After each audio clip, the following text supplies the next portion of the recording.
آنا ہے۔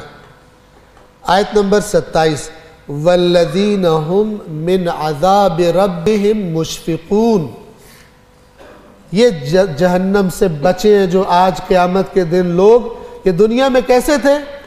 والذین، اور وہ لوگ ہم من عذاب ربهم مشفقون، وہ لوگ جو اپنے رب کے عذاب سے ڈرتے رہتے، نہیں سمجھتے کہ مجھ پر عذاب نہیں ہو سکتا، نہیں سمجھتے کہ جہنم مجھے کچھ نہیں کہے گی، میں جہنم میں جاؤں گا ہی نہیں، بلکہ دنیا میں ان کی حالت کیا تھی؟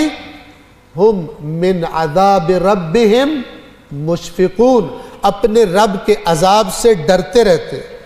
ان عذاب ربهم غیر مأمون، اس لیے کہ یقیناً ان کے رب کا عذاب بے خوف ہونے والی چیز نہیں تھی۔ ان کو پتہ چل گیا تھا خدا کی کتاب سے کہ کوئی روئے زمین پر کوئی ایسا نہیں ہے کہ جو یہ کہے، یہ اعتقاد پیدا کر لے کہ میرے رب کا عذاب مجھ پر نہیں آ سکتا۔ یہ کوئی شیعہ اپنے آپ کو کہے، کوئی سنی کہے، 3 جگہ پر ایک ایسی آیت قرآن میں آئی ہے کہ جن کے دلوں میں ایمان ہے ان کو لرزا دیتی ہے، اور وہ ایک بھی گناہ کرنے کو اپنے لیے جائز نہیں سمجھتے۔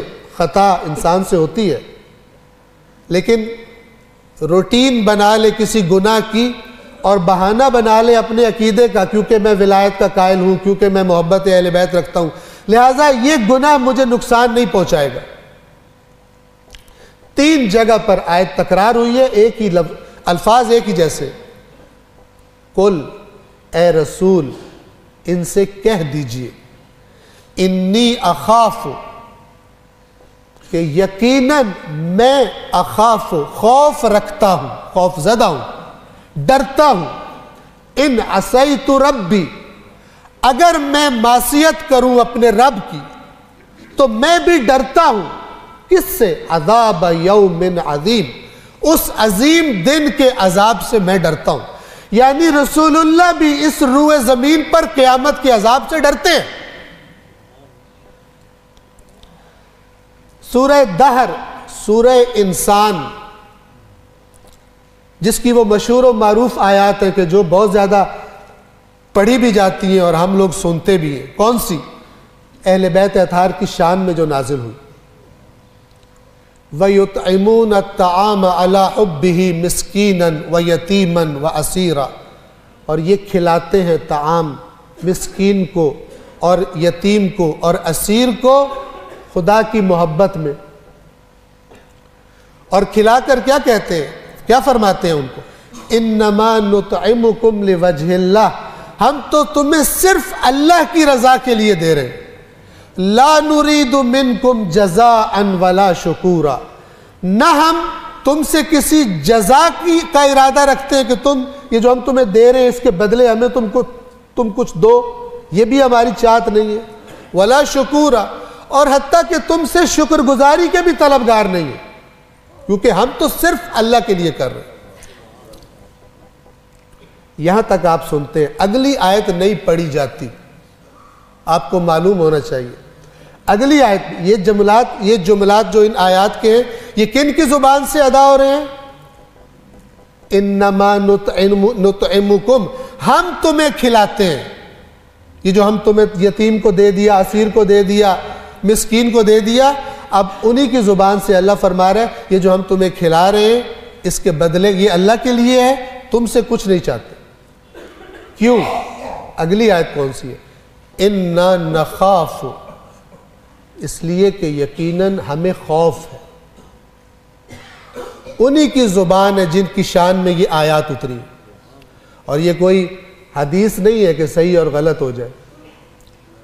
اِنَّا، جو کہہ رہے ہیں ہم تمہیں کھلاتے ہیں خدا کی خاطر، وہی کہہ رہے ہیں، قرآن بتا رہا ہے ہم کیوں کھلاتے ہیں؟ اِنَّا نَخَافُ مِن رَبِّنَا، ہم اپنے اللہ سے ڈرتے ہیں۔ ہمیں اپنے رب کا خوف ہے. کس بات کا خوف ہے؟ یومن عبوسن قمطریرا، اس دن کا کہ جو دن بڑا سخت اور ہولناک ہوگا. ہم بھی ڈرتے ہیں اس دن سے اور اپنے رب کی اطاعت کرتے ہیں. تو جب رسول اللہ کے بارے میں قرآن یہ کہے کہ جنہوں نے ایک بھی نافرمانی نہیں کرنی، اور جتنے ان کے نیک اعمال ہیں کوئی تصور نہیں کر سکتا وہ نیک اعمال کرنے کا، وہ بھی کہہ رہے ہیں اگر میں گناہ کروں تو میں بھی قیامت کے عذاب سے ڈرتا ہوں.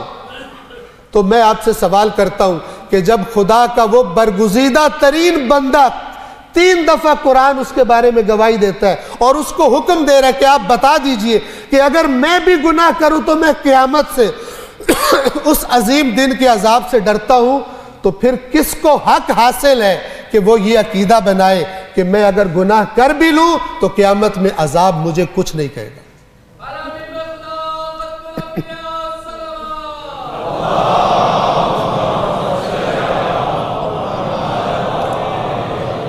اگر کسی نے یہ عقیدہ بنا لیا ہے، خلاف قرآن عقیدہ ہے، وہی بچے گا جو دنیا میں ڈرتا رہا. وہ نہیں بچے گا جس نے کوئی عقیدہ بنایا اپنا اور کہا کہ میرا یہ عقیدہ ہے، میں اس گروپ میں شامل ہوں، لہذا اب مجھے جہنم کچھ کہہ ہی نہیں سکتی. وہ جو قرآن کہتا ہے لا خوف علیہم ولا ہم یحزنون، نہ انہیں کوئی خوف ہوگا نہ انہیں کوئی غم ہوگا، وہ قیامت کے دن ہے. دنیا میں یہ کیفیت قیامت میں یہ کیفیت انہی کو دے گا خدا جو دنیا میں اس کے خوف سے کانپا کرتے تھے، جو دنیا میں گناہوں سے بچا کرتے تھے. ہاں، جو دنیا میں نافرمانیاں کرتے رہے انہیں پتہ چلے گا کہ وہ ہمارا دعویٰ جھوٹا تھا، وہ ہماری بات جھوٹی تھی. پروردگار عالم آیات قرآن کی روشنی میں اپنے عقائد اور اپنے نظریات اور اپنے افکار کی اصلاح کرنے کی ہم سب کو توفیق عطا فرمائے.